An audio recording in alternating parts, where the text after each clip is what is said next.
Some kids collect insects, others collect dolls. Harriet M. Welsh collects secrets. We are the Spy-Fi guys, and this is Harriet the Spy.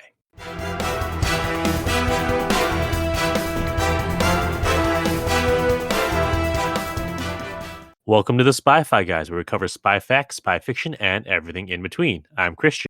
And I'm Zach. And today we are covering a 90s classic, Harriet the Spy. I will say that, and I know you disagreed on my choice of tagline for this movie, but even just saying that tagline brought me back, like, how many years ago was the 90s? Like 30 years? It's interesting you say that because I had no memory and thus no nostalgia of this movie at all. I recognized the name, but I had never seen it before. I don't know what VHS it was, but one of my VHSs that I watched over and over had this as, remember when there was like trailers before your VHS? So Sure. Whatever movie that was, I saw this trailer over and over. So I remember that part because it's used in the trailer. Oh, the tagline? Yeah. But you never actually saw the movie? Oh, I did. No, I saw it at least once or twice. Yeah. I saw the trailer more than I ever saw the movie. Ah, okay. Anyway, so yes, Harriet the Spy. What year did this come out? 97? 1996, starring 1996. Michelle Trachtenberg.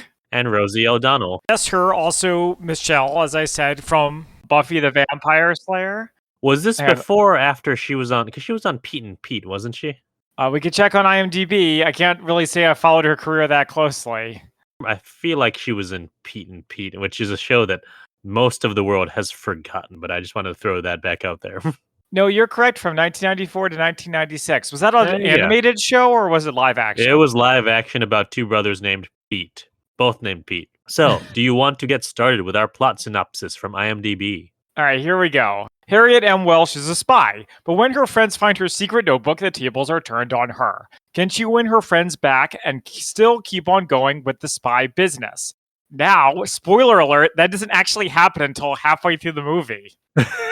Well, you have to set up other stuff too. And I mean, just start off the bat, it is in the title Harriet the Spy, but she's not a real spy. It's not like Spy Kids where we have kids who are actually spies. She is a spy in the sense that she is gathering intelligence about the world around her, but she's not reporting that intelligence to anyone or anything. She is not a professional spy. She's a kid pretending to be a spy. Yeah. But she still does more spy stuff than, say, James Bond, who goes around killing other spies. Just getting back to the plot thing, as probably no one is surprised here, I did read a lot as a kid, and this book is the same level as, like, Beverly Cleary books, like Ramona and Beezus and Super Fudge. And I remember a lot of those books, much like childhood itself, is a series of unconnected vignettes rather than a overarching plot. So although it did sort of annoy me in this movie that no plot developed until about halfway through, I understood why they were doing it. I wouldn't say that there's no plot developed, but let's get into it. So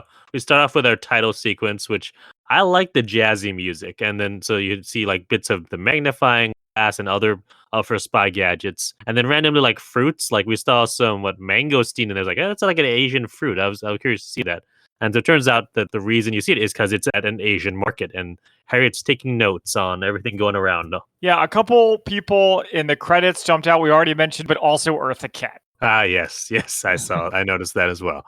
So yeah, she's surveying Hong Fats. Or is it Hong Kong Fats? Nope, Hong Fat. Oh, okay, Hong Fats. And one thing that she noticed that jumped out to me was a kid on a leash. Highly unusual in 1996, not so much in 2021. Yes. Those were already a thing in 1996. I remember that. Well, just because they existed doesn't mean it was mainstreamed. Okay. She also notices a man stealing a wallet and surprises him and by like popping out of the place she was hiding. And that causes him to like fall into a bunch of eggs. So many eggs. Zach, did this anger you considering you have a lot of eggs in your diet lately? Nah, it's all good. But what was interesting to me was that I thought this would lead the movie in a very different direction. I thought she was going to become like a crime fighter. Because like this is the only thing of any actual consequence that happens in the whole movie outside of the world that Harriet inhabits herself, if that makes sense. Okay. I guess I've seen too many Disney Channel original movies. By the way, I should say that this movie is by Nickelodeon. Yes, it's actually the very first movie by Nickelodeon.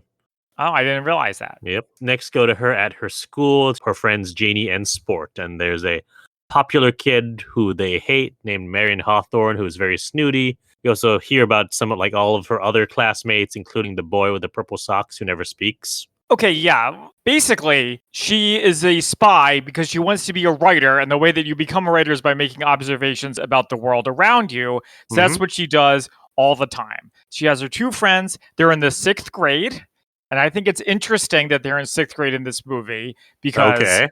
6th grade is very much a point of transition from elementary school to middle school and from childhood to more like teenagerhood. So Mhm. like there's a Yeah. couple points in the movie where they seem sort of immature for 6th grade, and we can get to them later. I just thought it was interesting because 6th grade isn't really, I don't think of a 6th grader as like a kid.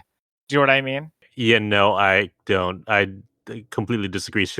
I know that when you're in 6th grade, you feel like you're practically an adult. You're not, Mhm. but they were acting appropriately for 6th graders, I would say. Okay. Well, do you remember in 6th grade, did they get rid of recess? Do 6th graders have recess? Yeah, no, Wait, do they or don't they? they don't. You They do you not. asked a question, and I said yes, they did get rid of it. Okay. Yeah. So, point is, I think I was getting at that is just a period of transition. Okay. Harriet's starting to grow up, is what I'm saying. Yeah, and we'll get to what leads into that.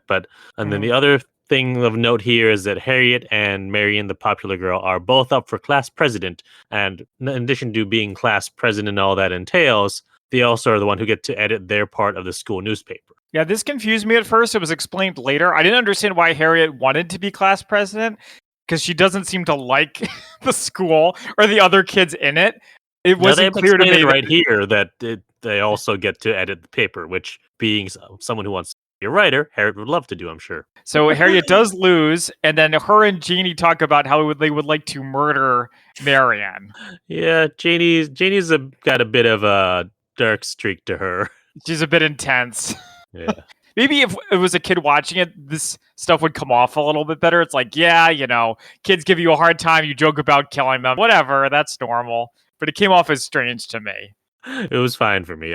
I remembered what movie we were watching, so I did not get caught up into the attempted murder Well, just because it or keeps coming back. proposed attempted murder rather. There we Anyway, go. so Harriet has spy time, and so she gets all her gadgets that she has: her flashlight, her compact mirror, her binoculars. I assume there's a magnifying glass in there somewhere as well.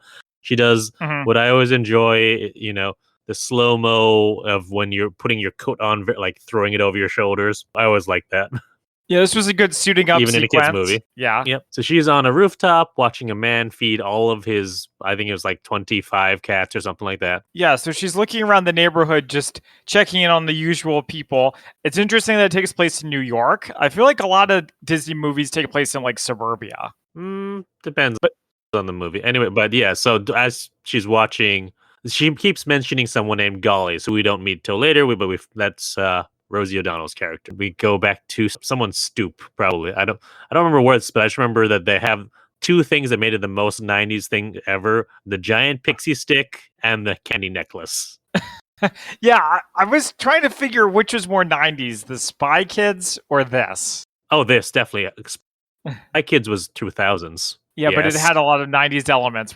Let's not get into that again. No. Like the 90s fashion. I remember the 90s fashion. That was early 2000s, but okay. But yeah, so yeah, as we said, Golly is Rosie O'Donnell, who's Harriet's nanny. She takes them to a garden with lots of like eclectic art that they get to play around with. They do this thing where they have the fizzy soda drink and they like shake it up and wish for what you want most in the world.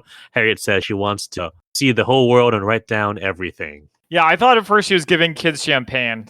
But I guess she's not that cool. Also, No. something that someone pointed out around this part is that it's the last day of summer, which is, again, like, I don't know if the movie was trying to go for a theme that may be a little too complimentary of a Nickelodeon original movie.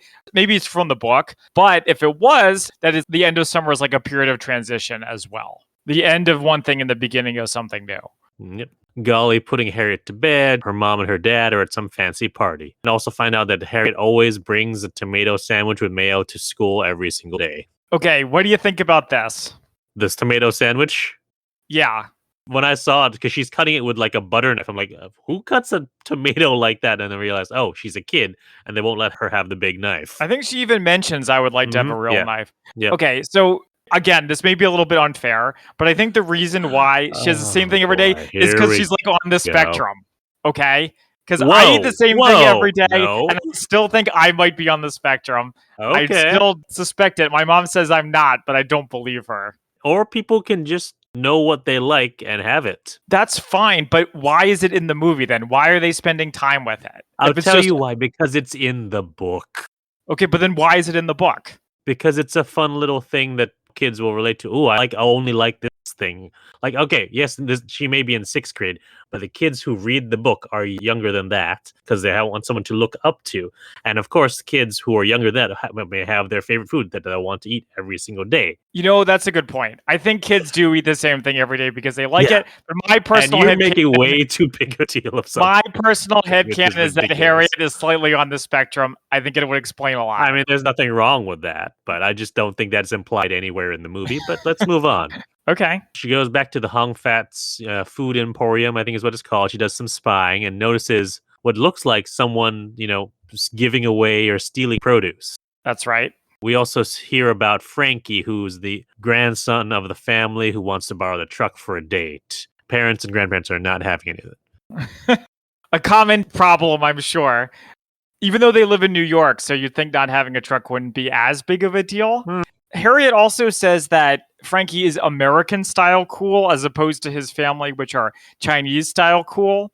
I would like to know what that means. Both of them. I want to know what it means to be American style. It literally cool. means that he's more Americanized than his family. But I appreciate that she thought that both were cool. Yes, that is very nice of her. That's literally all it means. But yeah, let's move on. So Harriet is in the bath and she overhears her parents shouting. Apparently, her dad is having problems at work. Here's the most 90s thing: talk to the hand. That is extremely 90s, yes. Harriet says goodnight to her parents, but Golly is the one to tuck her in, not her mother. Her mother even offers, and she says, no, Golly can do it. And we go back to our trio, who are on the steps at school laughing at the terribleness of Marion's writing in the school paper. Marion writes about horse riding and, has a like backhanded thing about, for those of you too poor to know about horse riding. Again, I don't think she said that. I think that was more implied. No, it's literally something exactly to exactly those words. I wish I'd written it down. Yeah.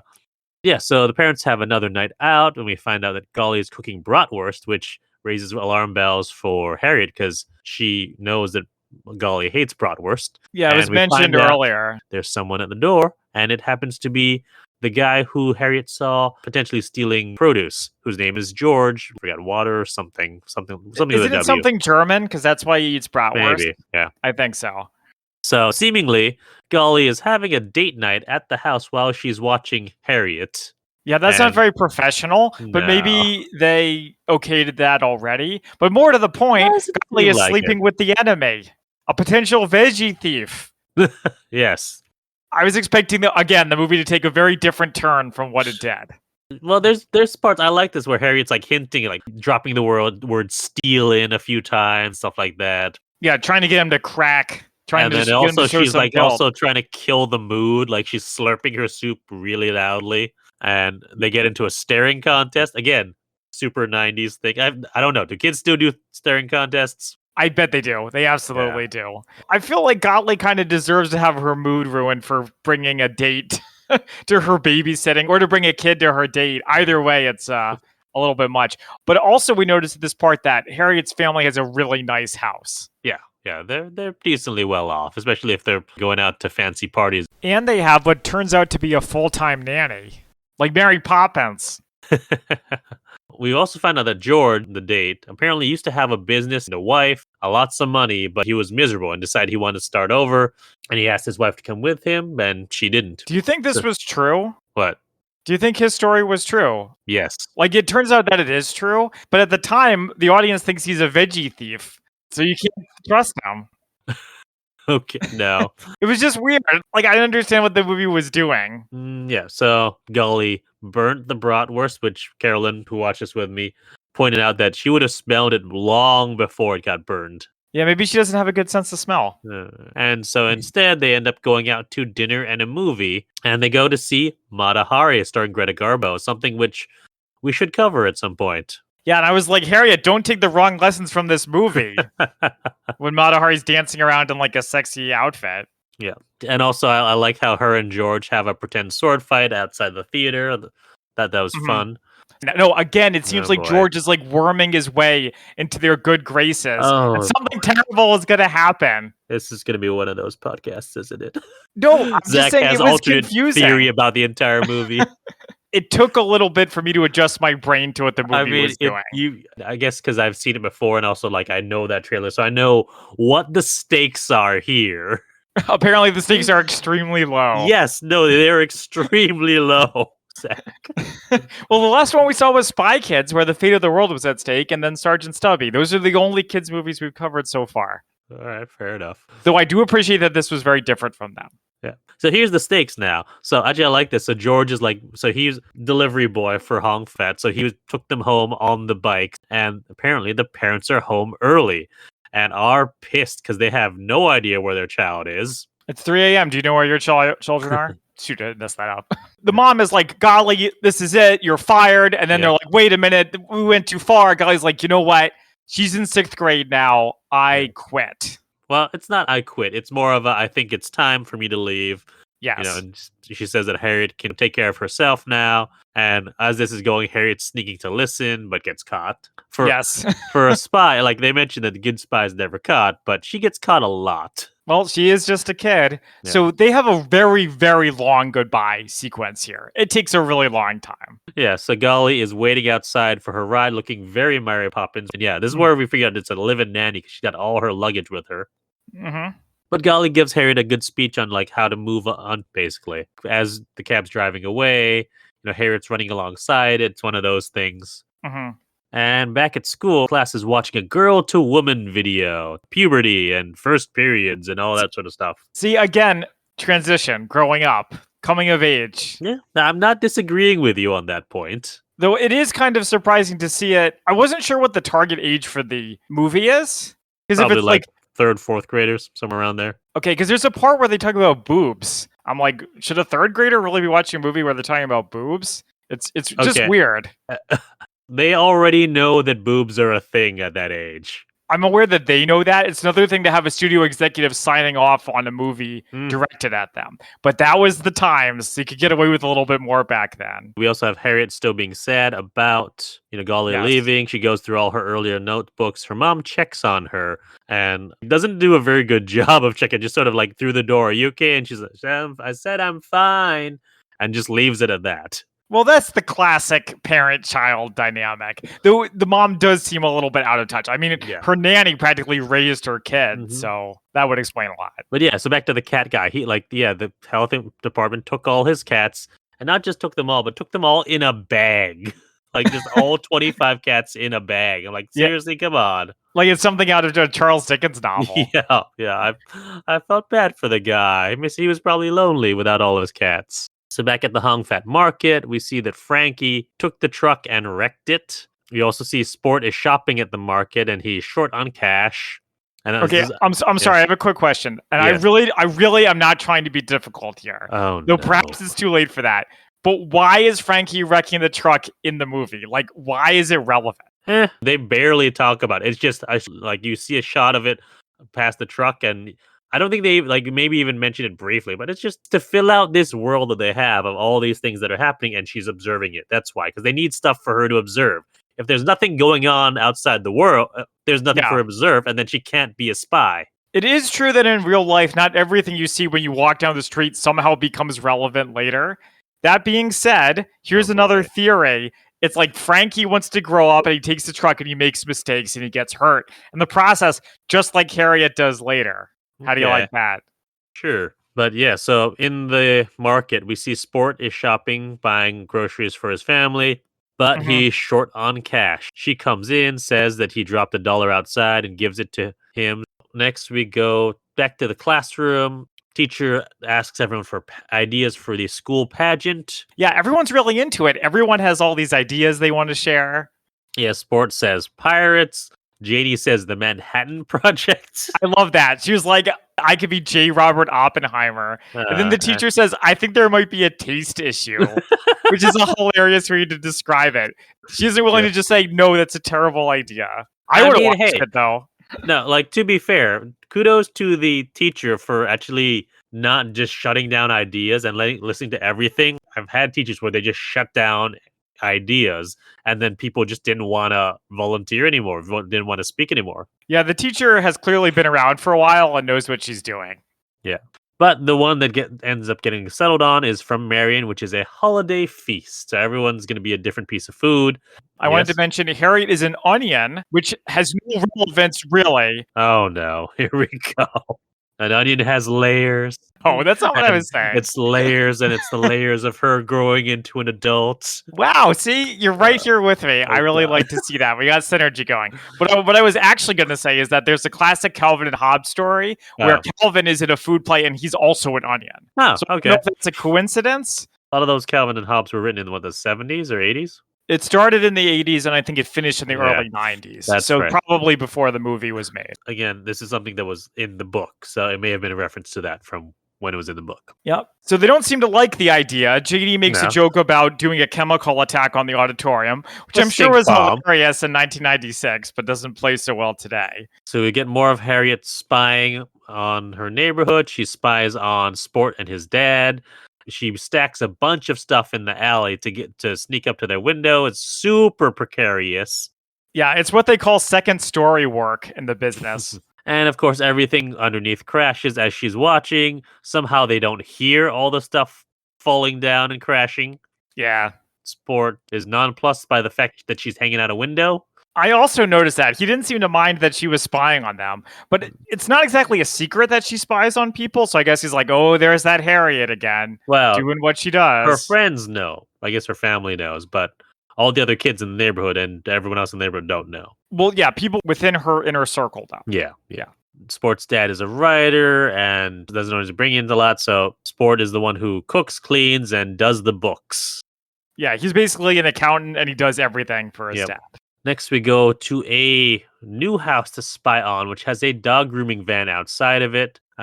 See her using some classic misdirection, where she pretends to just be a kid walking around playing with what I don't even know what that was. Not quite a yo-yo, but something. It looked similar to a yo-yo to me. Pomeranian from the dog grooming van comes out, gets given to a maid, and Harriet bursts through the gate and gets to a door right before it closes and goes to sneak around inside the mansion. Yeah, this is really bold.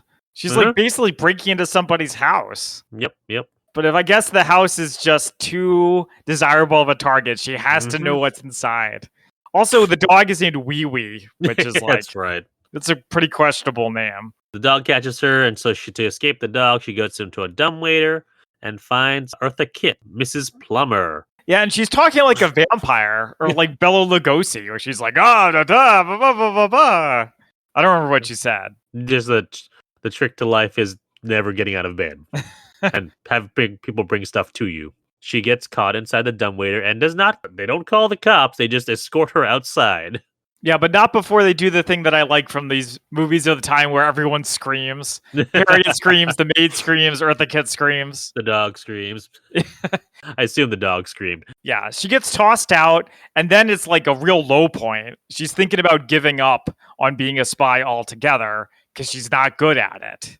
Yep, so back on the school steps, she's hanging out with her friends, and her friends invite her to the park, and say, or do you have to go do spy stuff? And for once, Harriet says, no, I'll come hang out with you guys. So they are trying to decide on what game to play. Suggestions thrown up are Red Rover. That's a kid's game. I was like, you want kids. Marion makes a suggestion where we'll play Buy the Volvo, where I'll be a sales lady and you guys be couples. It's pretty funny. Yeah. But what ends up being picked is bumper tag. Is that any different than regular tag? I could not see any difference. As far as I can tell, once you tag somebody, then you start wrestling. That's the only difference. They're running around. Everyone's having fun. Harriet gets tagged and drops all her books and everything. And in the process, drops her notebook. Yeah, that says private on it in gigantic letters. I was like, oh, here we go. Finally, the plot is starting halfway through the movie. I mean, okay, your arguments about plot. Do you have to set up the world and set up the fact that she does this, that she writes everything, and this is a kids movie, and kids need that point hammered in. They need scenes of her actually doing this stuff and observations and all that sort of stuff. Maybe it's a little bit unfair to compare this to Spy Yes. Kids. Hold on, to compare it to Spy Kids, because Spy Kids I thought was a very good movie, let alone a kids movie. But Okay. I will say you don't have to spend as much time as they did setting up the world. That is my opinion. We can disagree. That's fine. All right, so Marion takes the notebook, and later Harriet discovers that it's missing, and they find all the other kids besides Harriet and her two friends sitting on a bench reading it. They're like Harriet has observations about everyone, so Marion reads aloud all of them. So we find out. So to be fair to the other kids, some of her stuff is kind of like, all right, some of it's true, but some of it's just mean. The vast majority of it is mean. Uh huh. We only hear what we're told is in the movie, but what we're told in the movie tends to be pretty negative about the other kids. So I actually think this conflict is really interesting, and both Harriet and Marion come off crappy. Yeah. Yeah. So, like, yes, it was mean for Harriet to write it, but she never had any intention of it getting out. Yeah. We all vent about things that annoy us. I think that's the why you have a support system, like people to talk to, and also diaries. Yeah. And I'll bring this up now. I was going to wait for it to boy. bring it now. But I think in the age of social media, this movie is way more relevant than it was when it was made. Interesting. All right. That's one of your that I will give you. That's a fair point. Yeah. You and I know people whose friendships have disintegrated over social media posts. Not that different from what Harriet wrote. Yeah. No, I definitely see, where you're coming from with that, and I agree. And I didn't think about it in those ways, but yes, I can definitely see that. What this reminded me of actually is I'm going to make a reference that I assume you've never seen, Mean Girls. Yeah, I haven't seen that, but I've heard that it's good. The burn book from Mean Girls, where they write, this one is purposefully mean things about other people, and like in this movie, gets read. That's the risk of having it. Yeah. I do think it's interesting that Harriet's observations tend to be negative. Okay. I'm like, that tells us something about the character. I'm not really sure what. I can't put my finger on it. Well, I think the stuff about her classmates is all negative, but some of her larger observations, like about the guy with the cats, those aren't negative, or even about the Hong Fat family, they're not necessarily negative. No, it's not. That's true. And let's face it, your classmates get on your nerves in 6th grade. Yeah. On the one hand, yes, she maybe shouldn't have said that about her classmates, but she also never intended those to be read. Yeah. It's more the way she handles it later that we'll get to that I think makes the situation more complicated. Yeah. Most importantly here, which we didn't even touch on, is that Sport and Janie hear what Harriet wrote about them. But I noticed that Marion did some creative editing there and only read the negative stuff, because she also wrote positive stuff about them. That's true. But how human is it to focus on the negative things? The one negative thing and a sea of positive things. True. But this was intentional. This is not Janie reading it and seeing the whole context of it. This is Marion just reading the negative parts because she wants to turn Harriet's friends against her. That's right. So Harriet is in bed again. Her mom tries to check on her again, does as poor a job as the first time. Yeah, she has no golly to help. She has no friends. She's at a serious low point, and it only gets worse. Yeah, her friends start giving her the silent treatment. They're passing notes. The note says, Harriet M. Welsh smells. Yeah, and then there's a long cleaning scene where she tries to clean herself up. The show was like, okay, which to us, that's a silly insult. But for a kid, you don't know what, especially if you're maybe going through puberty or something, or you've heard about, like, that they hit on that they've heard about these changes people might be going through. That's a more biting insult to a kid than to us. Although the cleaning sequence was long and it kind of got on my nerves how long it is, going back and thinking about it, I think the idea is to show that it cuts deep. Yep. Yeah. And that really bugged her. So she goes to confront Marion, and Marion's like, we're not worried, we have a plan. And so she spies on them as they're carrying this gigantic, wooden box. And from the box, they build a top secret clubhouse, the Spy Catchers Club.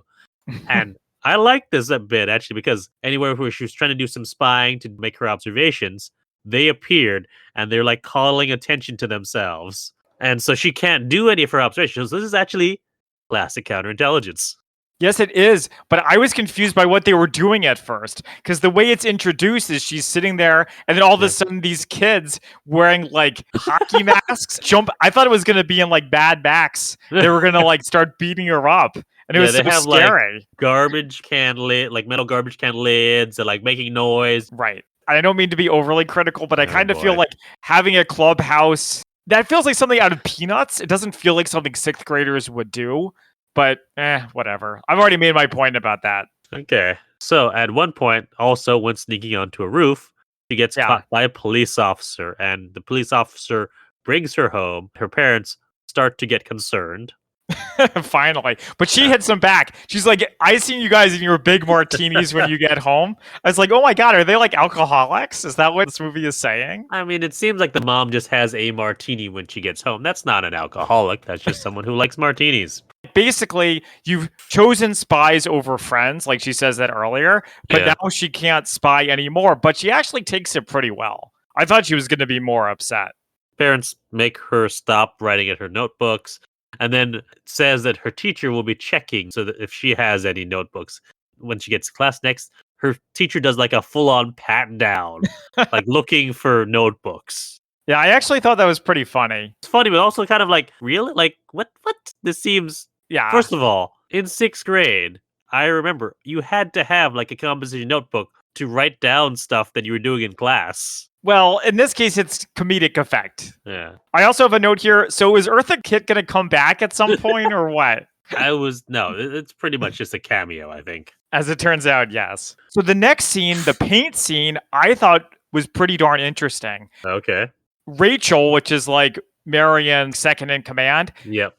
Accidentally on purpose spills paint on Not Harriet. accidentally. You don't think it was accidentally? Oh, but then, no. There was whispering going around and all that sort of stuff. That was completely intentional. Okay, but then everyone goes to start helping her get cleaned up. And it was ambiguous at this part whether they were actually helping her or whether they were making it worse. From her perspective, were making it worse. It looked like they were making it worse, but it was unclear whether it was like a unreliable narrator. Are they actually making it worse, or does she just think they're making it worse? Okay, you know what I mean? But then we go to Marion, who dumps more. Like at that point, I was like, okay, yes, it was a little unclear. But when Marion dumps more paint, I was like, oh no, this is all on purpose. As it turns out, yeah. And I was sort of sympathetic to Marion up until this point. Yeah, no, I mean, she was a fun character to hate or be annoyed with, but I didn't really get pissed off at her until that point. It was like, whoa, wow. So she slaps Marion, and Marion has like a big blue handprint on her face after that. This whole situation is escalating pretty darn fast. And admittedly, Marion and her buddies escalated it more. Mm-hmm. But then Harriet escalates it way, way, way too far. Well, we'll get to there. So Harriet runs home, jumps in her ginormous tub.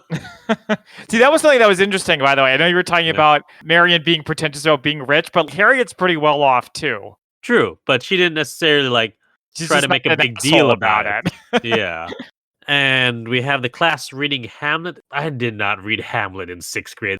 I think it's because they wanted it to be like a really boring lecture. Also, the kid performing Hamlet looks like a Weasley. I have that noted. There's also a funny line. I have plenty of favorite quotes, so I'm going to use one here. One of the kids says, "I want to die."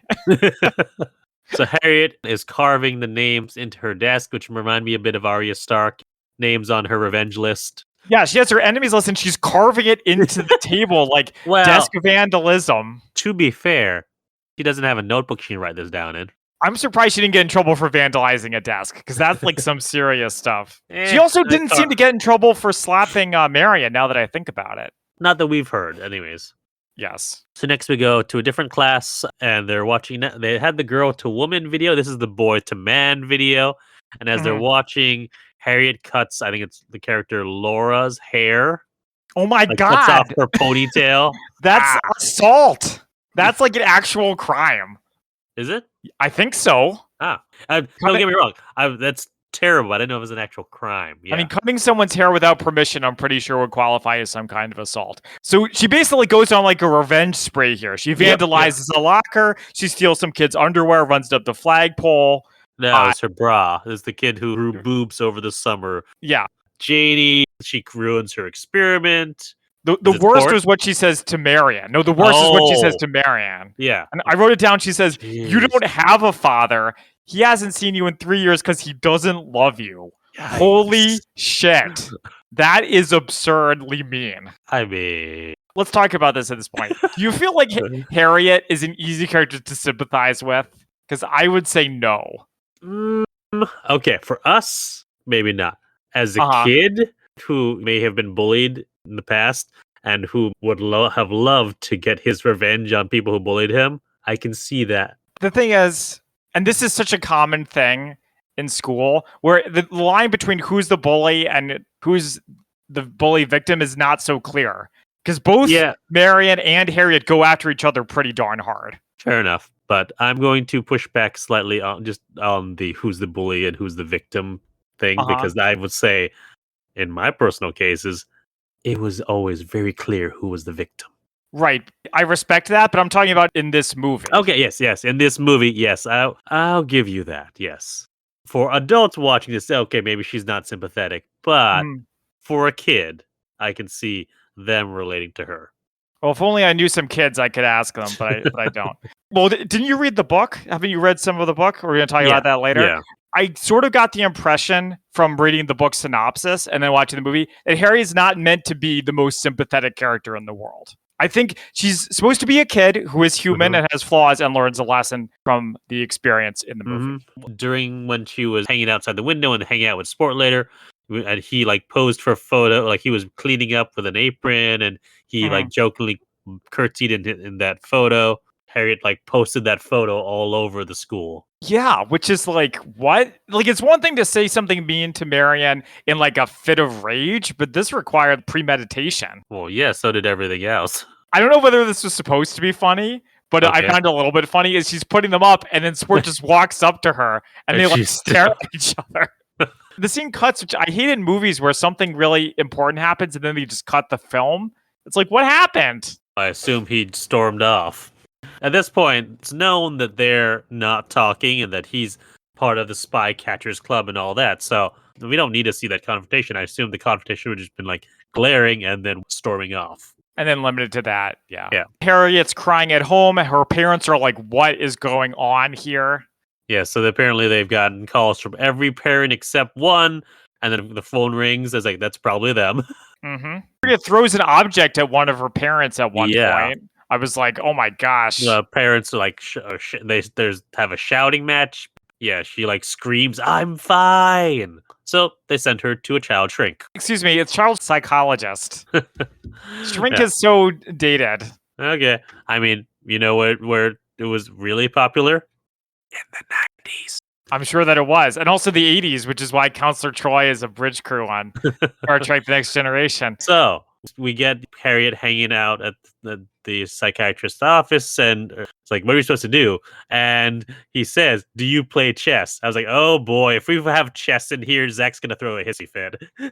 I actually didn't mind it if they had done it, and they didn't do it. But I think the reason why I didn't mind it was because I'm a sucker for psychology scenes in TV shows and movies. Okay. I really like where you have a character like most recently in Ted Lasso is a good example of this. Oh, yeah, that's a very good who one. like calmly talks to our heroes and really figures out what's going on with them. I actually really like it, and I'll probably never get sick of it. Okay. He reveals he has a whole thing of different games, and they settle on playing Rock'em Sock'em Robots. Yeah. So they play, and he loses, and she says, you stink.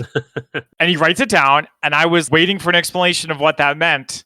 And we never got it. So I got my own theories. Oh, no. Basically, like, that she's kind of a little shit. That's the theory.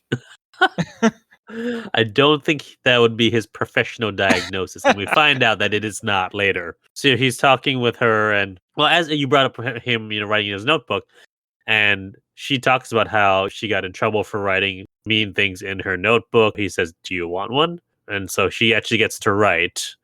She writes stuff. She writes, positive stuff about the psychiatrist. Don't really get a conclusion to the scene other than her parents walking out with her and saying, well, what do you say? He's like, he said you're perfectly good, perfectly fine young woman and that you'll be a great writer someday. And that's the diagnosis. Yeah. Yep. That's it. Which it doesn't really explain why she's not getting along with everybody. But maybe it's something outside of his purview. I wanted to mention here is, did you ever have like a diary or a journal as a kid? Yeah. Okay. I did not, and people kept trying to get me to make one, especially when we would go on like trips or have something really memorable. But I never had the patience to like write down what happened every day. I mean, so my school basically, we had every English class we did journaling. And so every day you had to write about whatever the topic on the board was. So I got very used to just writing. And and so it was very good. Yeah, it is. If you want to be a writer, it's not bad advice to just write about what's going on in the world around you. Don't be mean about it, but it's good. Good advice to get yourself to think about things around you and how the world works, and characterization and people's motivations. Yeah. How to string a sentence together. It's just interesting how Harriet, the only kid who you want her to stop writing in her journal. Every other kid, you're trying to get her to do it. I don't know that we necessarily want her to stop. We just want her to be more tactful about what she writes. But More again, cognizant, we also this is not something that was for public consumption. This is her. I don't want people to read what I wrote in my journals or diaries. No. Yeah, totally reasonable. Her mom gives her notebook back, and mom admits that they made a mistake and taking it away because that's that was her coping mechanism. She asks her mom to tuck her in. A thawing of relations, you might say. Yeah. So she's playing with a fortune teller with her dad, and he reveals that Golly is behind her. Golly is here to help with this situation. Yeah. Apparently her parents cannot. She says, what you have to do is you have to apologize and lie, and you're not going to like that. So this scene was interesting because Golly is like, you need to tell a little lie that makes people feel better. I'm not sure you're going to see that in kids' movies a lot, encouraging the use of white lies. If that makes sense. Yeah.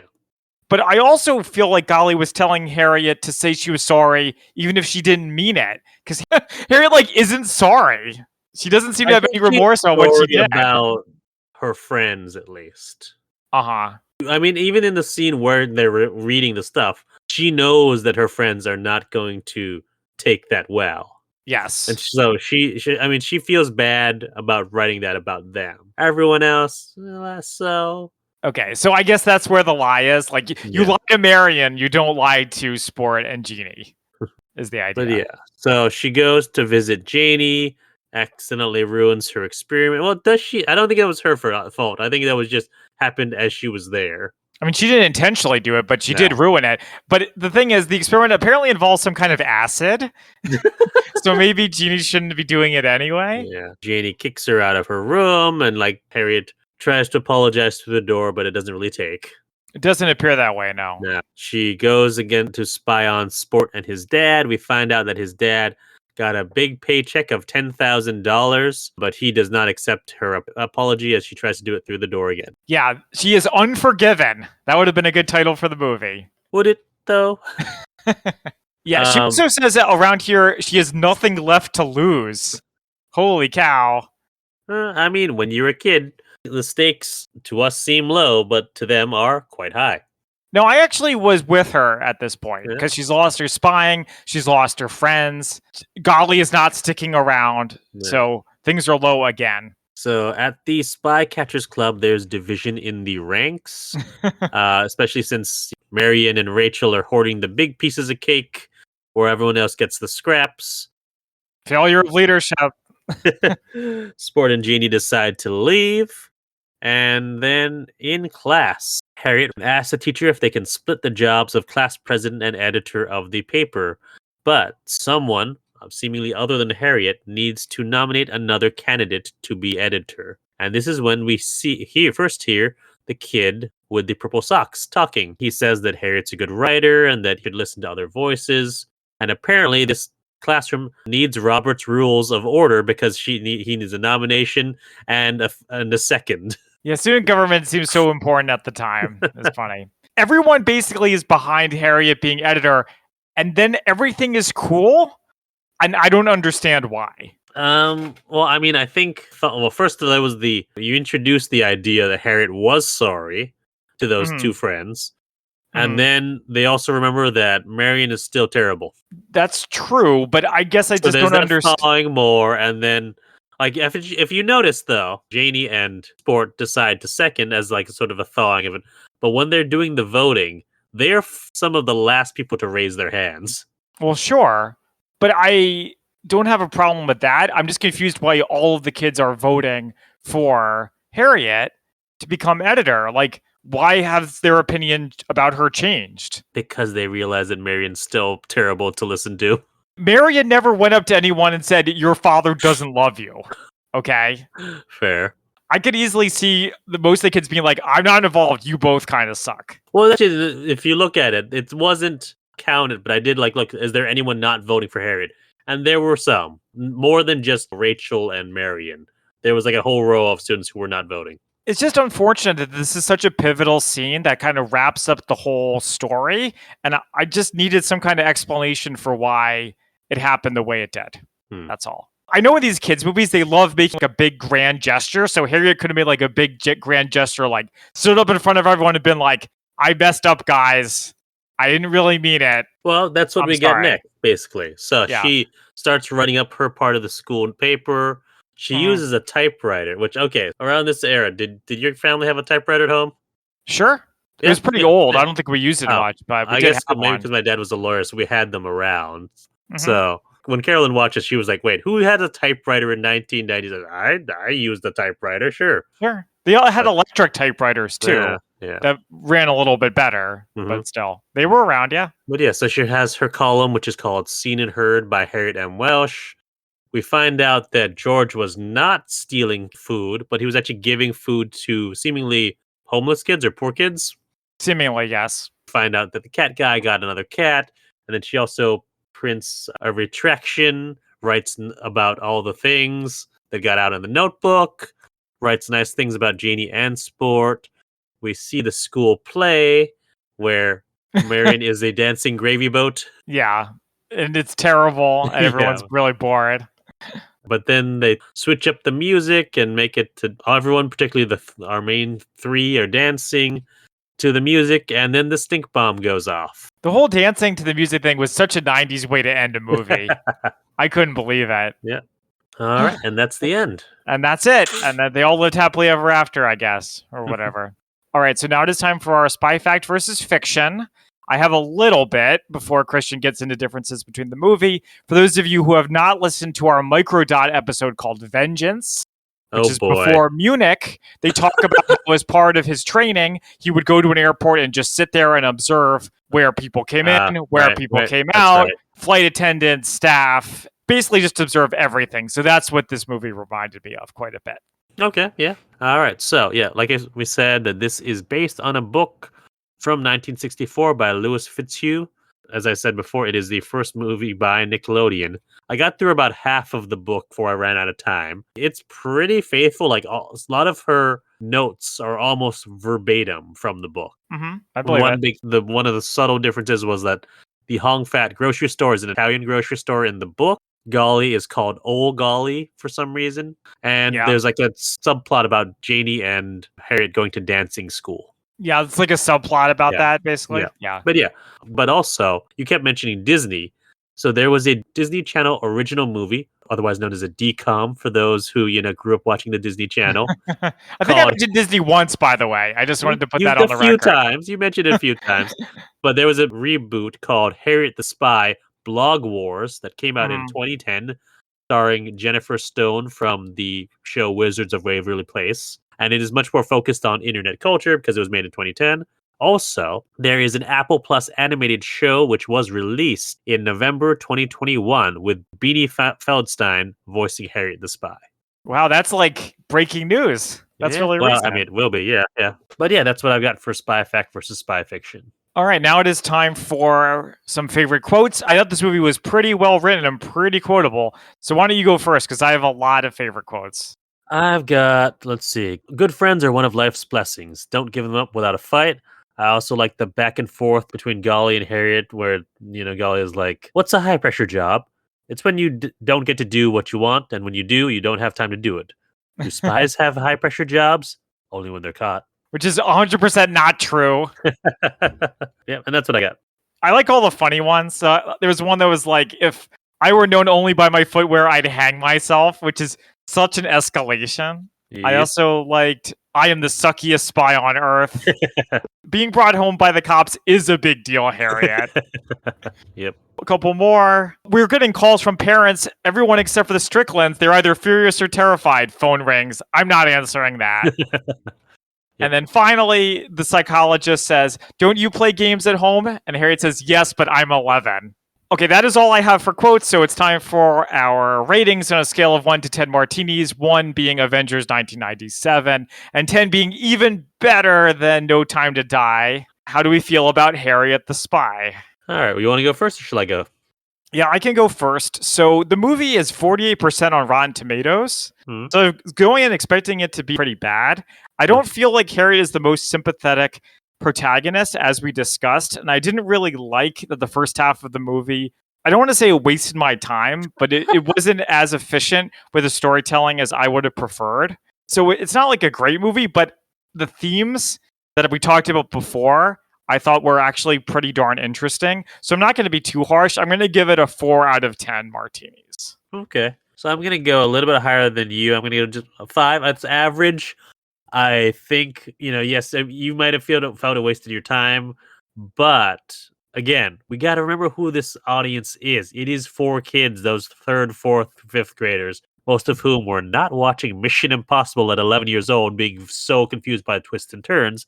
They're watching more kid-friendly fare like this, which lets them build the world around them, immerses them in this world of all these things happening on, so that, yes, maybe it's not relevant for the plot, but it lets them feel like they live in this world and gives them a lot of stuff that they can enjoy. So, I mean, it was average. I thought it was fine. Not a lot of spying going on. Well, I mean, okay. Not a lot of real-world spying going on. There was a lot of observation, some misdirection, which I enjoyed, but yeah, so it's average. Sounds great. Well, that is the end of our month of Harriets, from Harriet to Harriet the Spy. And we will see you next time for the Imitation Game, correct? Yes, that is coming up next, and we'll have a special guest who will be revealed shortly. But it's going to be a good one. You're going to be excited. Yeah. All right, so thank you for joining us for this episode. You can find us on social media at the Spy-Fi Guys under Facebook, Twitter, and Instagram. Until next time, I'm Zach. And I'm Christian. And we are the Spy-Fi Guys, signing off. Thank you for listening to the Spy-Fi Guys. If you enjoyed our podcast, please be sure to give us a 5-star rating on iTunes. The theme song from this podcast is Mistake the Getaway by Kevin MacLeod from Incompetech.com. Licensed under Creative Commons by Attribution 3.0. Films, books, and television shows reviewed by our podcast are the intellectual property of their respective copyright holders, and no infringement is intended. This is a personal podcast. Any views, statements, or opinions expressed in this podcast are personal and belong solely to the participants. They do not represent those of people, institutions, or organizations that the participants may or may not be associated with in a professional or personal capacity unless explicitly stated. Any views or opinions are not intended to malign any religion, ethnic group, club, organization, company, or individual. You can find our podcast on social media at The Spy-Fi Guys on Facebook, Twitter, and Instagram.